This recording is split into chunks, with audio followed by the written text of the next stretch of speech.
My whole heart. Can you hear me? I can hear you. Hi! I'm so excited. I am so excited. Yes, we're waiting on Gloria. Yes, I am so excited. Me too. It's gonna be so much Oh, fun. yes. I'll just take on your cues. You just let me know whatever to do, and I'll stand here. I'm just gonna hang tight for a minute, and we're just gonna wait on Gloria. I'll be right back. I'm gonna get a necklace.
Hello. Hello, hello, hello. Everybody, is it everybody camera working okay? Can y'all hear me? I can hear you. I Mm-hmm. think we need to change her name because I changed her. I'm going to change her name to my name. Girl, don't laugh. Okay, Lord have mercy. What is okay? What's that's not okay? I'm like, that's not me. Alexa Lord, Ray. spell it for me. Spell it. Oh, ALEXRAY. Uh-huh. I think I got it. Oh, that's okay. There Good. you go. Okay. I'm gonna Okay. make. I was trying to make the little boxes big boxes, and I was like, oh no. Let me know when I should come back on camera. Like, I'll follow your lead. Okay, yeah, come on Okay. camera. Yeah, girl. We were That's, just trying. Everybody just trying to get cute, trying to get ready. hello. It says you cannot Hey, search your Charles, all video. right too. Right. A real Facebook Live. It says you cannot start your video because the host has stopped it. Okay, let me start it again. Okay, what about now? Still says it. Oh wow. Okay, let's see. Did you guys see that the cat video with the guy on oh, here it is. I'll start my video. Did you guys see that thing? Like it was like a court thing where the guy, he's like an attorney or something, and he had a cat filter on, and the whole time he's like, I believe me, I'm here. I'm not really a cat. I just don't know how to remove it. Oh my gosh, no. It was so funny. Oh, I was busted up laughing. Hi guys. Hello. Nice to meet you guys. Yes, yes. Oh, I'm so excited. Guys, welcome to our Mindfulness Thursday, our Thursday Mindfulness. I'm so happy to be back on with you guys. Woo! This morning was awesome, man. I was so enlightened by this morning with our dear friend, Instagram friend. Now I just call her my sister, Sevion Sevion Liber, and she really enlightened us. She's the founder of the Joyous Parent. She's a parent coach, and I just simply enjoyed everything that she laid out about mindfulness. I was so enlightened, and I hope you guys caught our coffee and conversations this morning at 9:30 with her. She is having a free webinar for parents. So please check her page out on Facebook at The Joyous Parent.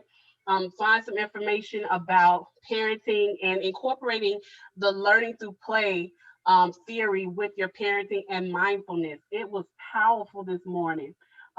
Dr. Gloria Ann Kitchen was with us on this morning, and thank you so much for supporting. And so many of you guys out there who were not able to watch right live, but were able to see it there afterwards. I hope you were enlightened just like me, because I was totally blown away. And so we're just gonna keep going higher and higher. I am so excited to be with you guys this afternoon. Thank you so much. So we're just gonna create a sharing space and tell a little bit about ourselves, and whatever you feel like you want to share with us, please go ahead and do so. Who want to start? I'm so shy. I just want to say thank you so much for having us on here. It's such an honor to share space with two queens, and I'm just love what you're putting out there, and that's really cool to see all of us just kind of rising in our own voices and coming together and supporting each other and rooting each other on. Is so my jam. I'll quickly introduce myself really fast if that works, and then just so if I haven't had the opportunity to meet some of you guys, my name is Alexa Ray Vallejo. I'm here in Portland, Oregon. I'm a children's and adult mindfulness educator, and I'm the newly CEO of the Mindful Care Collective and the Mindful Nanny Collective.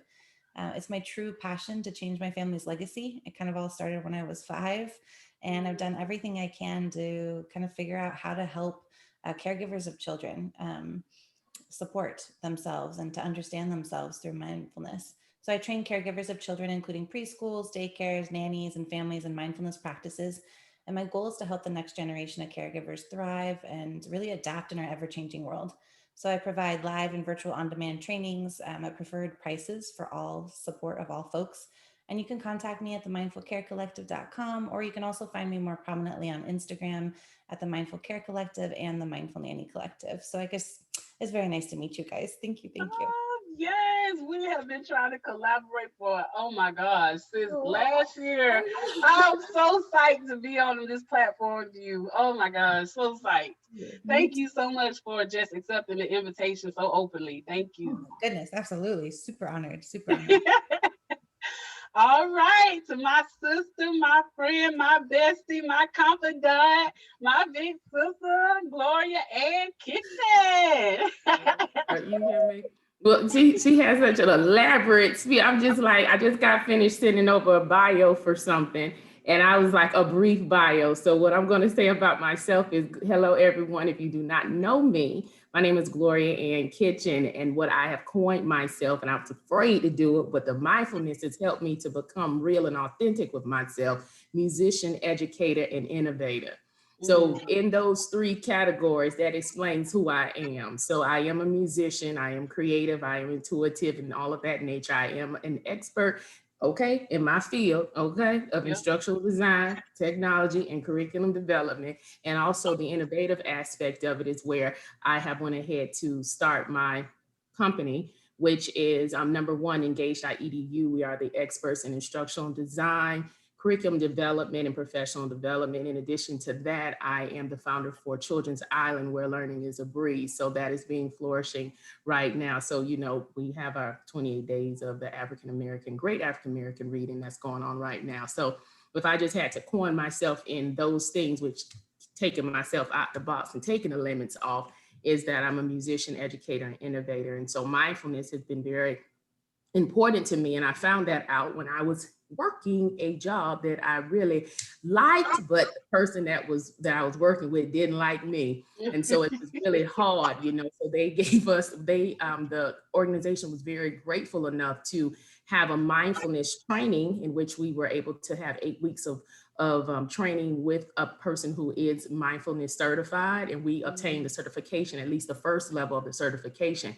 So that got me into the mindfulness because it forced me to be authentic, real, and also take the limits off myself, and then also take the blinders off the eyes, and also take the blinders off my life. So that is where, you know, so I've gained the interest of understanding what mindfulness is. I've been taking classes. So, you know, if you're ready to do the work, that's when mindfulness comes into play. So as someone who has lived things, okay, experience things, then, you know, I think that's when you're ready to do the mindfulness things. Wow. That's powerful. Yes. That is powerful. You got to do the work. Yes. You got to do the work. Yes. So since you jumpstart that off, Glow, but for you, Alexa, what is mindfulness? How does that look to you? What is mindfulness? I love that question, because like if you Google mindfulness, there's like a million different definitions, and it's so like reflective to each person. But we do know is that our leading science and our leading educators in the U.S. and across the world have made real lengths of understanding what mindfulness is cognitively, and really looking at the brain of a developing mind and bringing attention and awareness that our brain has the full capability to change now, even as adults, through time and consistency. And just like Gloria said, you have to embody this change to really understand what mindfulness is. But mindfulness for me specifically it's much different than meditation. While the two look very much the same, mindfulness and meditation, they're different. Meditation is a beautiful way that a lot of various religious cultures across the globe are able to access their practices and prayer and so forth. And mindfulness is really a day-by-day understanding or evolution of what it's like to be in the present moment. So on a basic level, if we're looking at just like washing our hands or taking a shower without being in thoughts that are in the future or the past, and maybe even mindfully eating really eating with true pleasure, understanding and feeling and sensing into the taste of things, or having a conversation, it kind of builds up into this evolution of then you become so aware in your mindfulness practices of when you're actively listening or engaging with somebody. And on a deeper level for me, I came from a really traumatic childhood, lots of abuse, and I was completely disconnected from my body most of my life. And mindfulness and therapy, deep work and getting in the ring with myself really opened up a space where I got to know my emotions and I got to learn what self-care was. And self-care is getting to know these pieces of ourselves. We all have different experiences that stream from them, but this is completely revolutionized the way that I care for individuals. And I additionally am a yoga teacher as well. So I use the two concepts to help people feel through their body, move in those big emotions. And I am certified in mindfulness. So I take that and now I train caregivers of children. That's my niche. And being funny, I really believe that domestic care providers have to have something like this. They're raising the next generation. We have to take some responsibility of what's going on in here. So that's I created the Mindful Care Collective in an effort to bring anybody together because I don't have all the answers, and I certainly have one experience to live off of and teach from. And I want people from various different experiences to come together and make it a space for anybody to connect with. You know, to connect with Gloria or Jocelyn or the gal that you talked about today. Somebody's going to feel like they have a connection with each teacher, and I want to be able to make that accessible. So that's my hope, as a collective we'll raise the next generation together. Wow. What are some routines that you guys do? It doesn't necessarily be day to day, but what are some routine type of mindfulness that you take on, that you implemented within your lifestyle? What are some mindfulness techniques? Because some of us are, we don't, like me, I am kind of, I know there's no kind of, I am, I am, I want to embrace mindfulness. So I am very new at really understanding mindfulness as a whole. I know bits and pieces, very little bits and pieces. And I really want to dive into that. So, I would like to know what are some examples of mindful tips or things that you integrated in your lifestyle that really grounds you and that you can call mindfulness. Gloria, you want to go first? Yes. You know what, when you were saying that, I was watching myself in Bose. Is Alex Ray? Alex Ray? Yes, no problem. It's a mouthful, I know. And then you add my whole Hispanic name. It's a whole thing. It's Alexa Ray. Alexa Ray. Okay, sorry excuse me. I don't want to mention Ray. Alexa Ray, thank you. I was watching when you were talking, and I was watching both of us. And one of the things that I truly believe that when you come into mindfulness to me, I feel like it's definitely you tapping into your spirit. Okay, it's tapping into your soul. Okay, your soul. Okay, but one thing when you get into mindfulness, if you would just play back when you were talking, you become an active listener. You saw how we did not jump to say anything to you at all. We listened to you throughout, and we paused before we got ready to say anything.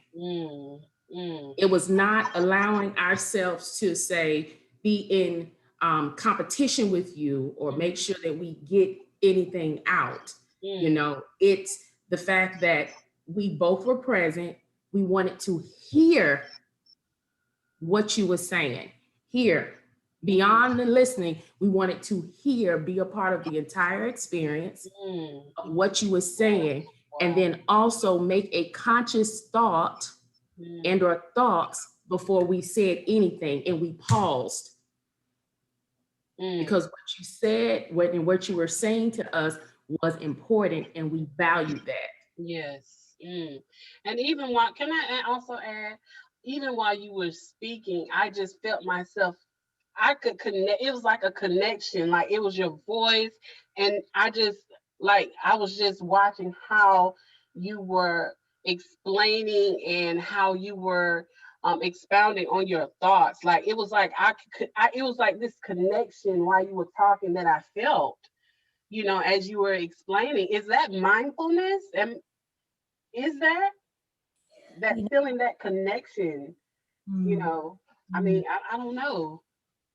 That's a really good observation. And I think right now it's this, um, thank you for seeing me, by the way. And the active listening piece is so vitally important. Mm-hmm. And you can tell when somebody's embodied something Mm-hmm. by the way that they're responding, Mm-hmm. they're really Mm-hmm. listening. For me, the first, 5 or 10 minutes of any time I do something like this is nervous mindfulness. It's a relationship of befriending my nervous part of myself, Mm-hmm. accelerating and slowing down. And the way that I ground in through my mindfulness is feel the feet beneath me and the ground. That's how for me, that's what I call my anchor. Mm-hmm. A lot of mindfulness teachers call this their anchor. Like, find your anchor in your body. And over a period of time and consistency, you can find something that works for you. For some people, it's their fingertips, breathing in and out of their fingertips, or your shoulders.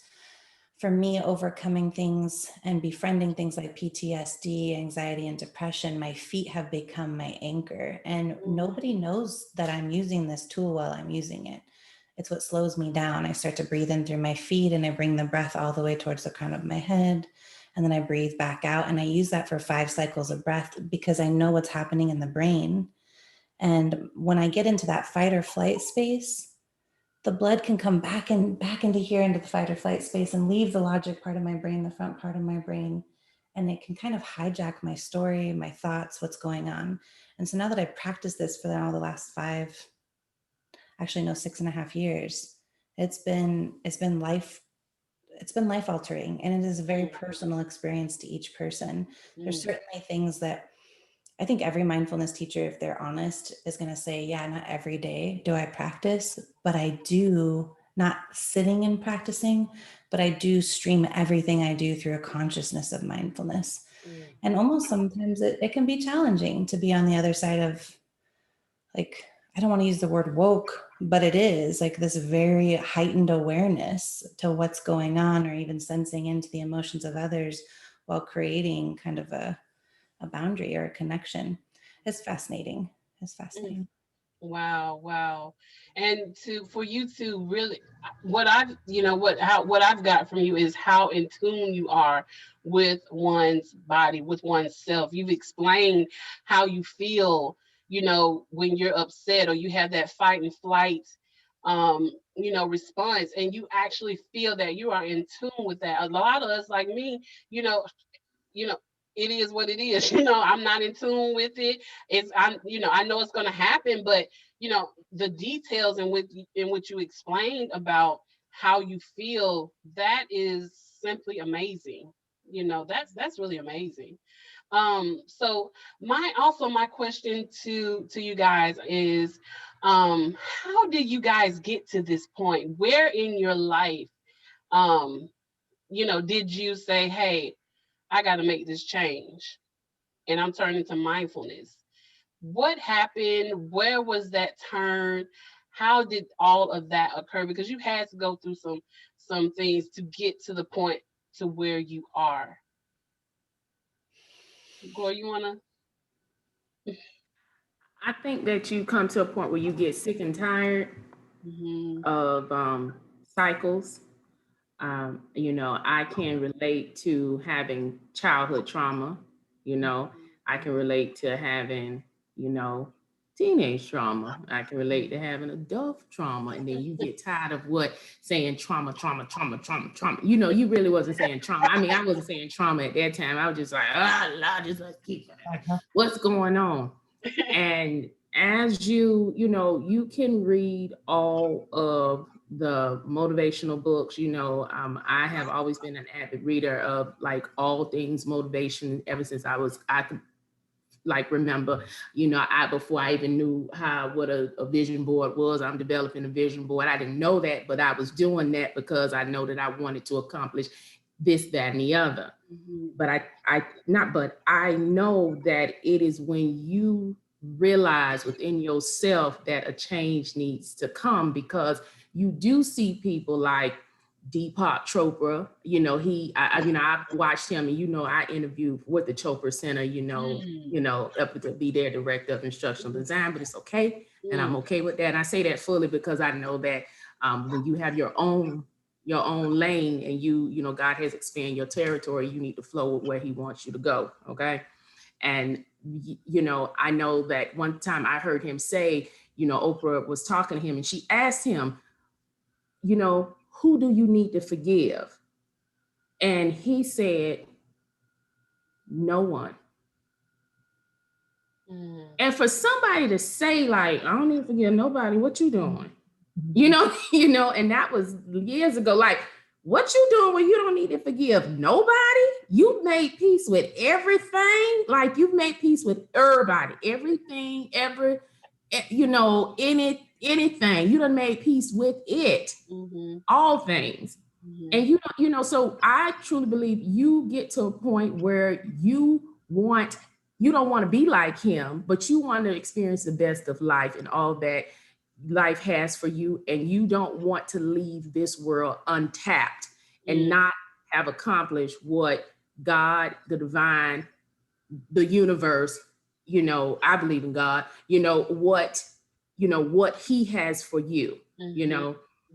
That's my thought process. And so I was at a place where, because see, mindfulness, it confronts you. You remember I was telling you, Jocelyn, you know, mindfulness confronts you because it's on you. It's no competition with nobody. It's you on you. So you have to what? Tell the truth. You have to be honest. You can't be around here lying. You know what I mean? So I feel like if anything, if anybody ever wanted to get an honest opinion from me, you need to ask me in a mindfulness place, because I'm about to be real. Like right now, I'm very transparent, you know.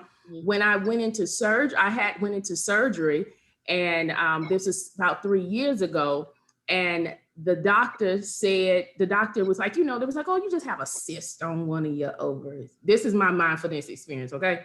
You have a cyst on your right ovary and everything. So, you know, I'm in church, boo-hoo crying, you know, my parents, they bishops, you know, they're anointing me, I'm crying. I'm just like, oh boy, you know, this is, you know, I'm not gonna have kids, you know, I'm thinking about all this stuff.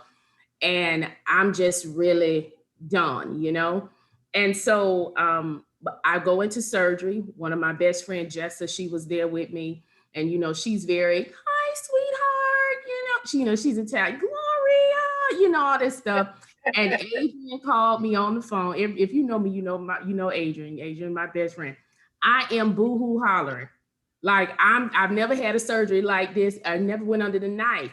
And I'm like, Adrian, if anything happened to me, you know, you know where to go and look, you know, read this for me. And she's like, oh, shit, you know, she's like, you're going to be fine. Let us pray. I was like, okay, I'm just praying. Oh, so I go into surgery, and you know, when you have surgery, and I don't know whatever that is, that makes you very truthful too. That stuff, whatever they give you, you really are your real self. You know what I mean? You really are your real self. When you coming up from that anesthesia, you are your real self. You know what I mean? So I heard Jessa talk to someone, and it like I was waking up, you know, my recovery nurse had told me, you know, you're going to wake, I'm your recovery nurse and everything. So in the midst of me waking up and coming to myself, I hear Jessa says, yeah, you know, the surgery took longer than expected. And she did not only have one cyst, she had two, and there were two cysts on both of her ovaries. And her tubes were tied.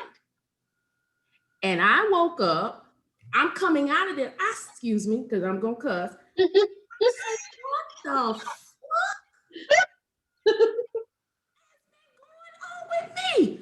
I'm that twisted inside, in the inside.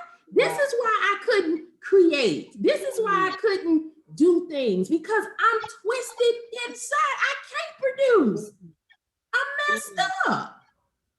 I am messed up. So when that happened, I said, oh no, baby. A change has to come. And then that's when I realized, because I met someone, because when you get open, then things are going to start coming to you.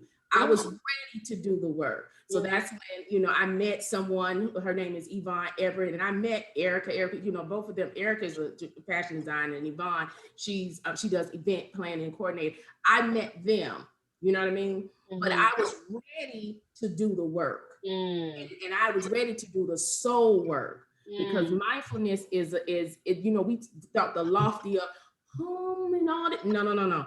It's the work of the equations. Like I say, the life equations of God grant me the serenity to accept the things I cannot change, and the courage to things, you know, I can, and the wisdom to know the difference. That's a life equation, you know, and you have to go, and you have to be ready to do the work. And if you're not ready to do the work, then, you know, what can I say? But I knew from that moment I needed a change.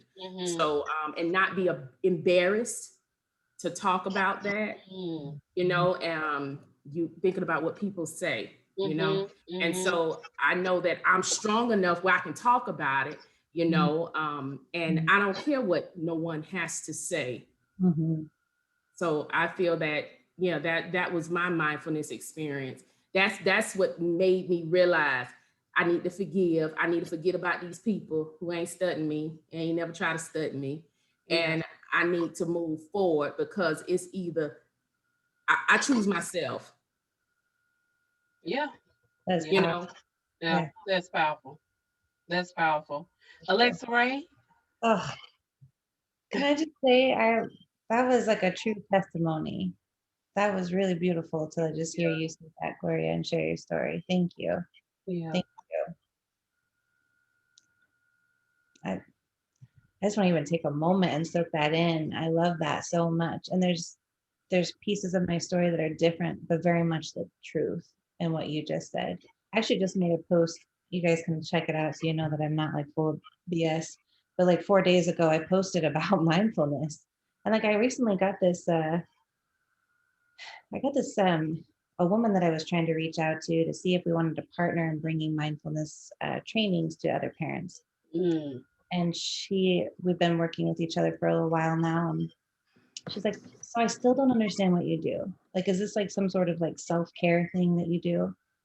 And I paused for a moment, and I thought, that's a really valid question. But I still haven't responded back. I'm just taking a moment. And I was thinking about it, and then it prompted me to write that post. And it's kind of one of those things, like, I love Brene Brown. She talks about, I love this quote from her: if you're not in the arena also getting your ass kicked, I'm not interested in your feedback. Because there were some other things that were streaming there in that conversation. And I don't know if you would, the truth is, I don't think that sitting with yourself, including your shame and your vulnerability and the emotional pieces that we carry, is self-care. But I would say that I do believe it's a space for you to get to know yourself. For you to, for the first time in a long time, learn how to be kind and compassionate with your story and what's going on in your heart and your soul. Like I call this, like with the kids I work with, like, what's your lens that you're looking through today? How are you doing? And through a certain exercise, we recognize, oh, I'm still carrying around the embarrassment that I had on the playground yesterday, or I'm still carrying around the words that my mom and dad gave me today, or I'm still carrying around the shame that I had from being sexually, abused. And that is my filter that I'm looking through life with. And it takes so much. It's such a personal story for each and every person. And I'm a true believer that when it is your time to find your journey, it is your time to find your journey. And God certainly brought me through that. I had an awakening. I went all the way. I almost had my life taken from me from a complete stranger. And I don't want to put any triggering stuff out there, so I'm not going to do that. But I had to move all the way to Hawaii to figure out that I had a story, and that it needed to be shown some respect, and it needed to be looked at and dig through. And there was so much more there, so much trial. I love what you said, Gloria, like childhood trauma, teenage trauma, adult trauma. And it's these life cycles, this family legacy that I had, that I knew that I had to break the cycle out of. Otherwise, I was going to continue to find friendships, relationships, employers. Everybody was going to surround myself through this lens of I had no self-worth. I had no connection to my body, my mind, my boundaries, what I needed. And the more I connected to myself, the more all of that just started shedding and falling away. And, you know, there was a lot of relationships that no longer served me anymore. Meaning that we weren't going to see eye to eye anymore, because I was starting to implement my own boundaries, my self-worth, my emotional connection, how I felt around this person. And I didn't recognize it before. And it didn't mean I needed to be mean or unkind to anybody. It was just, I was standing on my own for the first time in my life.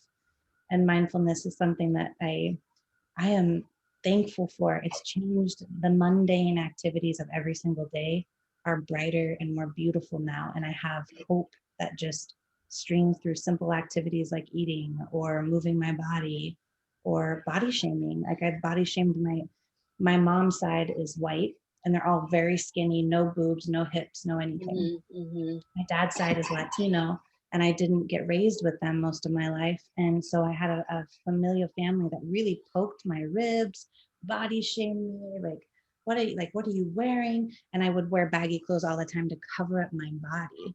And it's really interesting. That's a big part of like yoga, feeling into my body, finding self-worth, that I love my thighs and I love my hips and I love my jiggly arms and I love my breath. Like these are things that I've grown to love. And that's just on the outside. The inside is what mindfulness does. You get to understand this internal landscape and love yourself for it. And then when you meet other people, you can love them for their own embodied just self, and they're being themselves.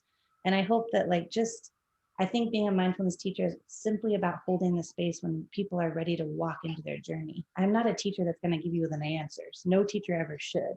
The teacher should hold the space for you to embark on some space, and you should go to a certified mindfulness teacher. I get this a lot, like when people go through the mindful nanny training, like, okay, I'm ready to do this. I'm like, oh no, let's clarify this before you take this training.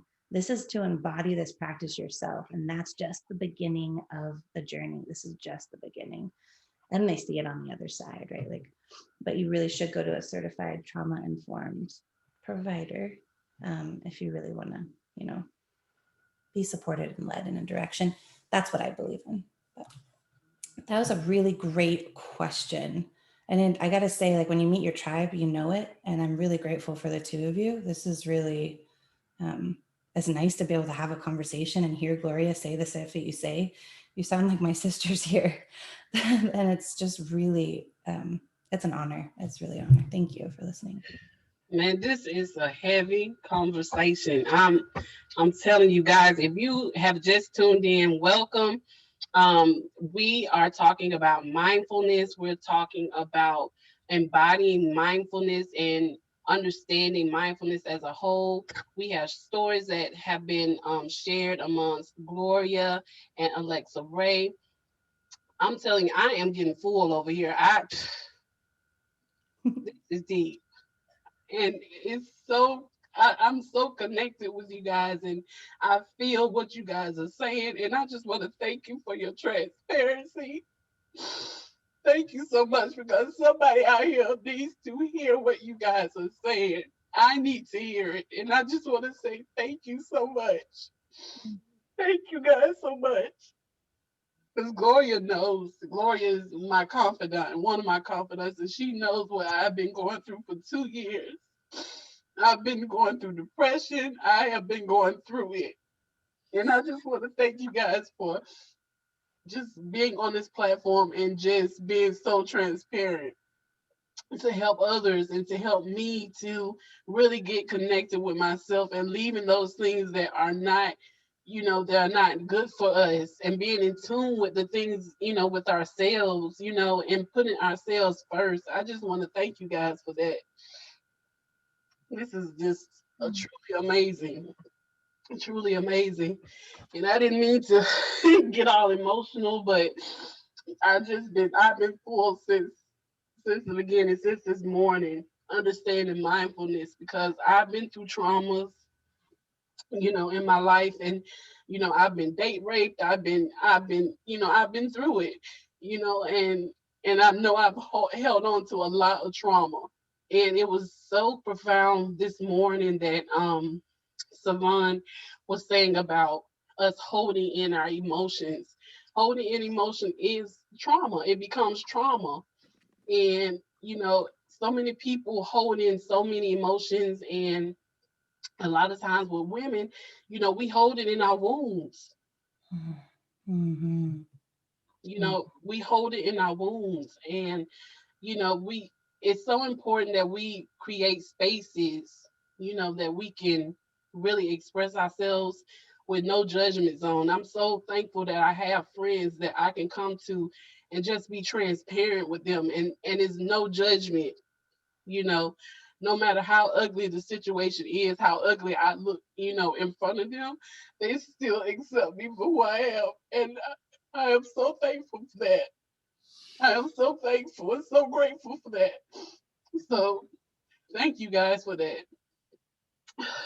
So the next question that I want to ask is that mindfulness, I feel like, you know, it's not accessible to all communities, or some people may not have the privilege of really knowing what mindfulness really is.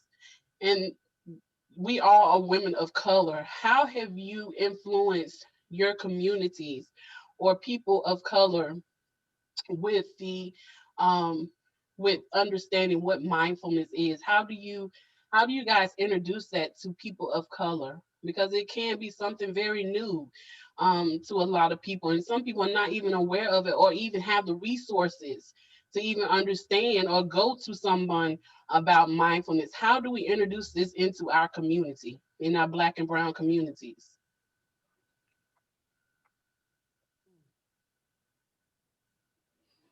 I can give you the politically correct answer.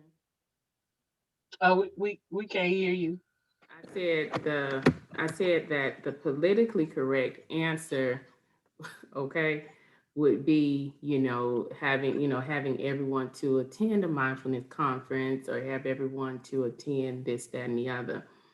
What I do believe is the best thing, because one of the things that I found out about doing, um, understanding what mindfulness is that, and this is just like, well, you would probably consider it like a golden rule type of thing, um, by how you live your life, how you live your life and the things that you do, you let your little light shine. But when you realize that, this little light of mine, I'm going to let it shine, given that we are perfectly designed, okay, by the master creator, that means that we are perfect in our own right. And within our own right, we have our own light. So it's not his light, because he has the biggest light, but our light that we have, we allow that to shine. So I believe that as I continue to be true to who I am and the things that I do, that is going to radiate. It's going to shine. It's going to gleam. And then people are going to want to know what it is she doing. And then when they hear little bits and pieces of stories or the things that I do or whatever I do, it's going to radiate, and it's going to have a vibration, vibration energy. And also, Alexa Ray, I don't know if this is something that you do, but one of the things that I know, that when I started become more mindful, okay, then I started looking at things from a different, like, things started changing. What I eat, what I wear, what I do, my surroundings. It's like it's a change. And it's not that I'm being, and also yoga. A lot of people are against yoga because they're like, I was talking to you about it before, Jocelyn, we talked about it earlier today, that people, when they're saying, oh, well, we taught you saying somebody from the devil, and you get that. Right. You get that, right? You get that. But what I was telling Jocelyn is that there's a neuroscience behind that. Right. Those sounds and those syllables and things of that nature. And while, yes, you can connect a lot of things to demonic forces, and you can do that, okay?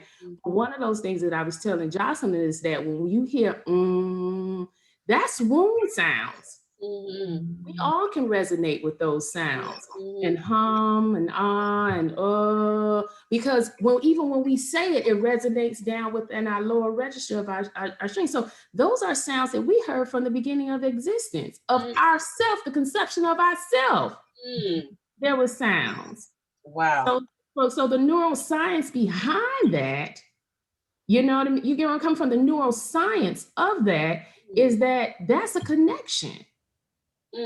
There's a connection there, you know? So while I do believe that, you know, there are certain things that, you know, people have created different other gods and different acknowledgements on different things, I do not believe that that there is something negative about that, because when you get into, I just believe that getting into a state of being mindful really puts you back into center alignment of who you are at the soul level. At the soul level. And any person that is in a spiritual alignment, soul alignment, not just spiritual alignment, I'm talking about the soul, because that's why I believe mindfulness hits you at the soul. It targets the soul. It doesn't dispute, you know, soul, spirit, body, all that, you know, those levels. So it targets the soul. It meets you at the soul level. So when your soul changes, everything around you is going to change. You're not going to eat the same. You're going to be saying, you know, I don't think I want this soda anymore. I'm going to probably get me a San Pellegrino and I'll get me or something. You know what I mean? I'm going to do something different. I'm going to, you know, even if you're drinking soda, you're going to get the boozy soda. You know what I mean? You're going to up it. You know what I mean? Because you're going to look at things differently. So it's at the soul level that you are healed. And it's at the soul level where change is going to come. It's at the soul level you're going to be able to do work. Period. So it's at the soul level. That's when you start changing it at the soul, and people are going to see it. You don't have to tell nobody I'm doing my work, because your work is going to shine. Yeah, it's going to shine. 100%. It's going to shine. You know, you know. For example, let me just say this last transparent thing, and I know I probably should have said it. You know, I was getting a little, you know, I wasn't going to say it, but I'm going to say it because I'm in the truth space. I told you, I was honest about it, and I was getting really upset with, not upset, I was getting, I was just like, why are these people not liking this page? Why are they not liking the page? I don't understand. Why are they not liking the page? Why are they not liking the page? Like, we should have more people, da-da-da. Right. And then, you know, when I think about it, because when you ask your soul questions, your soul is going to answer back. I don't care what nobody say, you know, and I come from the church of holiness. Okay. I come from the church of holiness, Pentecostal. Okay. When you ask your soul a question, your soul is going to respond. You may not like what it's going to say, but it's going to respond. And one of the things that in my mindfulness state, when I step back and I become mindful, I'm doing the work. So am I going to allow the anxiety to get me, or I'm going to stay focused on what I'm doing? Because I know that I'm doing soul work. I know that I'm been called to do this. It's okay. Y'all don't have to like it. God likes it. Yeah. 100%. And you like it.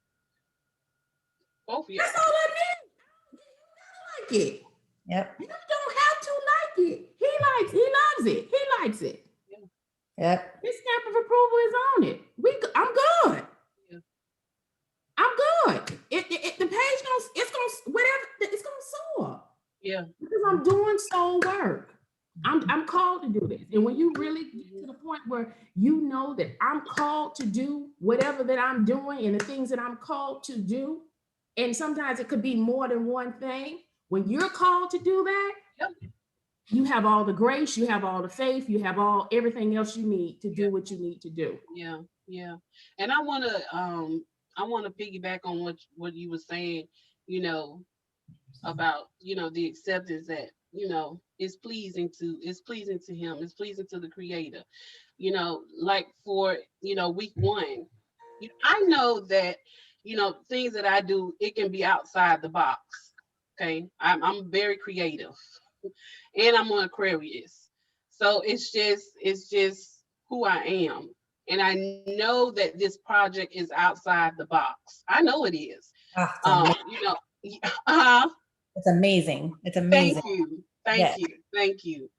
And, you know, for other educators, you know, I'm like, okay, I'm doing this for y'all. You know, I got to put something out here. We need somebody in the community to pat our backs because we're going through so much. Da da da da da. You know, I'm like, I'm putting it out here. You know, I know that God gave me this. You know, I'm like, I'm putting it out here because I know that, you know, people in the community need some support. They need it because so much is going on with the pandemic and school and, you know, people in society. Parents are like just jumping on, you know, teachers because they feel like they're not doing their job. They need to be in the building, and, you know, people are fearing for their lives, you know, and whatever, and the choices that they make, they're getting, you know, all kinds of just backlash. And I'm like, somebody in the community needs to stand and help, you know, and say it's going to be okay. Somebody within the community. I'm like, I'm doing it, you know, and I know it's, you know, for other educators, what I'm doing, it's like, I don't know. Okay. I see what you're saying, Glow. You know, it's like, you know, I don't think they really get it. Some of them don't get it. And it you know, what I'm doing, like body positivity, you know, I got my thighs out. You know, I got this, you know, this sexual aura going on. But it, you know, it's not even about, it's about loving you. You know, the whole trajectory is about loving you, you know, no matter what. We are educators, but we're people, you know.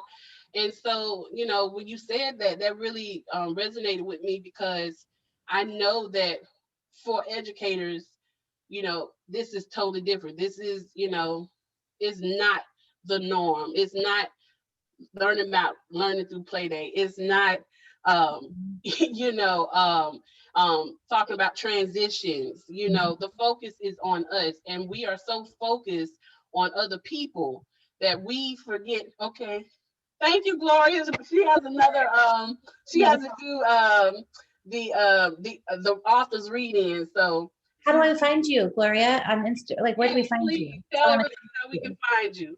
Oh, okay. On Instagram, it's you know, at Gloria Kitchen. That's on Instagram. I'm gonna get back on Instagram and be more, you know, awesome. And then also with Facebook, it's just my real name. Okay, Gloria and Kitchen, and it's on Facebook. So, but we definitely will connect again. Let me get on here because Kyra just okay. Yeah, you got like 4 minutes. That's so nice to meet you. You can also find her on Children's Island on Facebook as well. Children's Island. Children's Island. Okay. Yeah. I'm not good at Facebook. I'm definitely on. I'm not great at Facebook, but I'm really on Instagram. I decided mindfully to like choose one platform. Yes, me too. Yes. Me too. You are amazing. And the fact that, you know, I think, like, to answer your question about making this accessible for everybody, I think, and to tie in what Gloria had to say too, more people like you and me and Gloria and our community have to start normalizing these conversations. Yes. And the more we normalize them, what I found out, and like really even walking into my own journey, I had to hear a bunch of other people talk about their stuff. For me to open up and for me to get in the ring with myself and recognize that, oh, I do have a story, and I've been playing small like my story doesn't matter.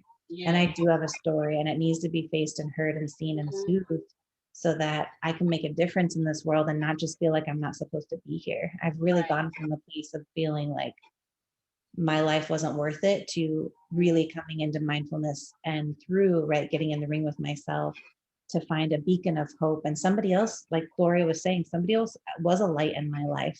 And that's what drew me towards it, because I knew I could trust them. I connected with them. They were authentic and they were vulnerable. They were doing their work. And I wanted to be that person that also did my work. And I think that's what people gravitate. I know that's what people gravitate towards. And that's why there needs to be so many different individuals that do it, because there's going to be certain people that are going to gravitate towards Gloria or you or my other friend, you know what I mean? Like, versus me. And then that's the perfect place to be, is to be that connector, you know, together. Yes. I think that's Glory, Becky. Oh, no. Yeah, we share the account. Oh, you do? Oh, do we need to get off?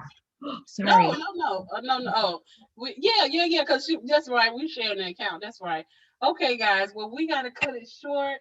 But Alexa, please tell us how we can find you. This conversation has been so, oh my God, amazing. Find me on Instagram. If you need help, just even like if paying for a training is not accessible for you, let me know. Like slide into my DM, Mindful Care Collective, and that's for all caregivers. Any folks, you don't even have to be a caregiver per se, but that's my niche is I target people that are taking care of children, and I support them because I know what that's like. And then Mindful Nanny Collective for those nannies. If you can't afford a training, let me know. I'm happy to help in whatever way I can pass this forward. Big love to you guys. We got to connect again. This was I was holding back tears. You guys are amazing. You're queens. Thank you so much. I really appreciate it. Thank you. Thank you guys. Thank you for tuning in. This has been so good. I'm sorry we gotta cut it short. Yes, I respect Gloria's time. Thank you so much. Big love. Bye guys. Let me cut this.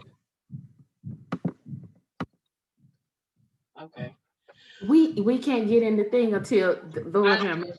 I'm so sorry, but let me jump in here for Karen have a conniption. Oh Lord. Okay, so I'm finna go on StreamYard. So I'll see y'all later. Okay. All right. Bye.